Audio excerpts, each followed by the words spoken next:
Morning student. आज हम कक्षा 9 के पाठ 5 जो कि चपला देवी द्वारा लिखित था कि नाना साहब की पुत्री जिसको देवी के समान माना गया, मैना को भस्म कर दिया गया। उसको देवी के समान क्यों माना गया? क्योंकि स्वतंत्रता के लिए उसने क्या किया था, अपने प्राणों को न्यौछावर कर लिया था।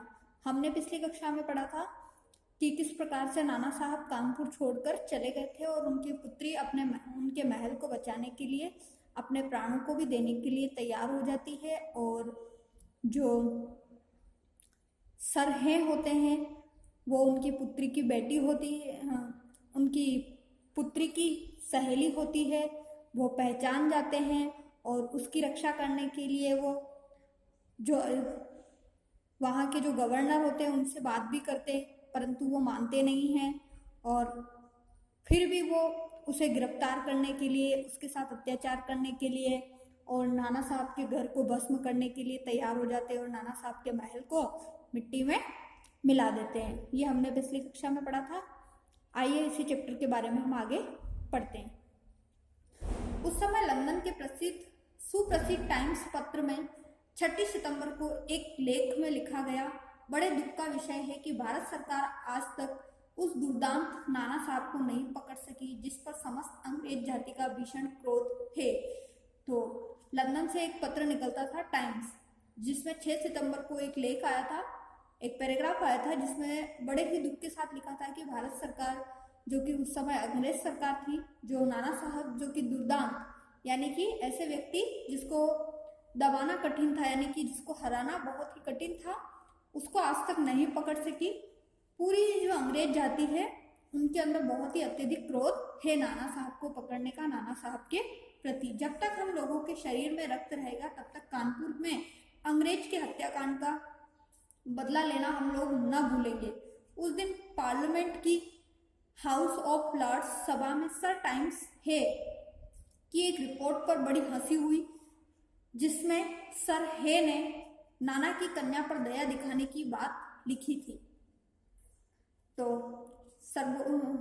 जब पार्लियामेंट में ये बात होती है कि नाना साहब की जो पुत्री होती है मैना, तो सर हे क्या करते हैं, उनकी पुत्री की सहेली होती है, जिस कारण से उसे बचाने की बात करते, उस पर दया दिखाने की बात करते, परंतु वहां पर सभी लोग उनकी बातों पर हंसते। हे के लिए निश्चय ही यह कलंक की बात थी। कलंक मतलब जैसे कि उनके ऊपर किसी बात का कोई दब्बा लगा हो, कलंक लगा हो।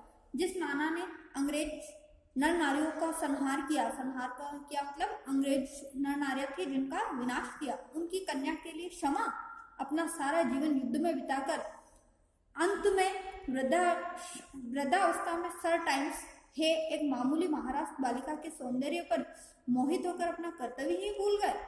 हमारे मत से नाना के पुत्र, कन्या तथा अन्य कोई भी संबंधी जहां कहीं मिले मार डाला जाए। नाना की जिस कन्या से हे का प्रेमालाप हुआ, प्रेमालाप मतलब प्रेम रूपी व्यवहार हुआ है, उनको उन्हीं के सामने फांसी पर लटका देना चाहिए।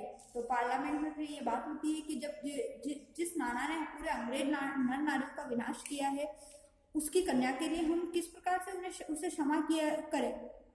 और जो व्यक्ति हमारे साथ युद्ध में साथ दे रहा था, आज वो एक मामूली सी कन्या सर है के लिए कहा जा रहा है कि उसके प्रेमालाप के कारण उसे क्षमा करने की बात कर रहा है, उसके प्रेम व्यवहार के कारण।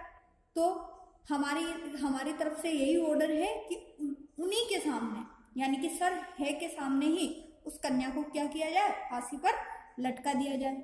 सन 57 के सितंबर मास में अर्धरात्रि के समय चांदनी में मतलब चांद का उजाला था, एक बालिका स्वच्छ उज्जवल वस्त्र पहने हुए नाना साहब के भग्नावशिष्ट प्रासाद, भग्नावशिष्ट मतलब जो खंडहर, जिस महल, प्रासाद मतलब महल होता है, जो खंडहर महल का ढेर बना हुआ था, उस पर बैठी रो रही थी। पास ही जनरल आउटरम की सेना भी ठहरी थी। कुछ सैनिक रात्रि के समय रोने की आवाज सुनकर वहां गए।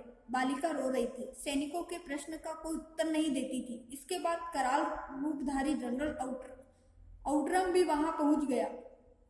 वह उसे तुरंत पहचान कर बोला, ओ, यह नाना की लड़की मैना है। पर वह बालिका किसी और न देखती, न अपने चारों ओर सैनिकों को देखकर जरा भी डरी। जनरल आउट्रम ने आगे बढ़कर कहा, अंग्रेज सरकार की आज्ञा से मैंने तुम्हें गिरफ्तार किया है। तो एक समय क्या होता है कि वो जो मैना थी वो अपने पिता का जो घर था, महल था, उसको नष्ट कर दिया गया था। उस ढेर पर बैठी बैठी रो रही थी रात को। तो वहीं पर उसके पास ही सैनिक भी ठहरे हुए थे अंग्रेज सरकार के। तो उन्होंने उसकी आवाज़ सुनी और वहाँ गए। तो किसी ने नहीं पहचाना, परंतु जनरल आउट्रम भी वहाँ पहुँच गए और उन्होंने पहचान लिया। और क्या करते हैं कि अंग्रेज सरकार की उसे कहते हैं कि हमने अंग्रेज सरकार की तरफ से तुम्हें गिरफ्तार किया है। मैना उसके मुंह की ओर देखकर आर्त स्वर में बोली, मुझे कुछ समय दीजिए जिसमें आज मैं यहाँ जी भरकर बोलूं। तो वो उनसे बहुत ही विनय पूर्वक बात करती है कि ये जो मेरे पिता का महल है, तो कुछ समय मुझे दीजिए, जो इस महल के इस ढेर पर बैठी बैठी मैं कुछ समय अपना बिता सकूं और अपना मन भरकर मैं यहाँ पर रोना चाहती हूँ। पर पाषाण हृदय वाले जनरल ने उसकी अंतिम इच्छा भी पूरी न होने दी। पाषाण हृदय मतलब कठोर हृदय वाले, कठोर मन वाले, जिसको किसी पर कोई दया नहीं आती हो, जो किसी की बात नहीं समझता है। तो ऐसे जनरल आउट्रम ने क्या किया, उस बालिका की कोई बात नहीं सुनी, उसकी जो अंतिम इच्छा थी वो भी पूरी नहीं होने दी। उसी समय मैना के हाथ में हथकड़ी पकड़ी और वह कानपुर के किले में लाकर कैद कर दी गई। उस समय महाराष्ट्रीय इतिहासवेत्ता महादेव चिटनविस के बाखर पत्र में छपा था। तो जब उसे गिरफ्तार कर लिया गया और कानपुर के जो किले में लाकर उसे क्या कर दिया, कैद कर दिया। तो इतिहासवेत्ता जो इतिहास के जानकर थे, महादेव चिटनविस, उनके द्वारा निकाला गया पत्र था बाखर। उसमें एक खबर छपी थी कि कल कानपुर के किले में एक भीषण हत्याकांड हो गया, यानी कि बहुत ही भयंकर हत्याकांड हो गया। नाना साहब की एकमात्र कन्या मैना धधकती हुई आग में जलकर भस्म कर दी गई।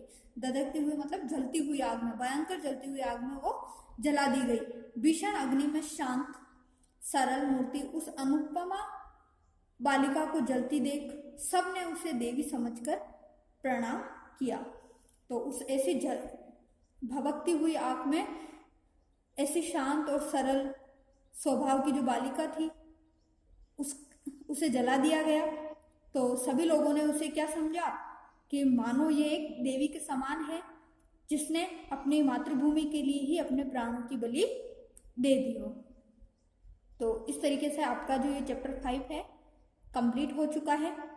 आपका आज का जो होमवर्क है वो है, आपको क्वेश्चन नंबर 1 से 6 तक के प्रश्नों के उत्तर आपको ढूंढने हैं और आपके नेक्स्ट पेज पर एक अपठित गद्यांश दिया गया, जिसको पढ़कर दिए गए प्रश्नों के उत्तर ढूंढकर आपको होमवर्क में करना है। तो आज का आपका होमवर्क अपठित गद्यांश को पढ़कर इसके प्रश्नों के उत्तर इसमें से ही ढूंढने और आंसर लिखने, और क्वेश्चन नंबर 1 से 6 तक के आंसर आपको फाइंड आउट करने। नेक्स्ट हम क्वेश्चन नेक्स्ट क्लास में देखेंगे।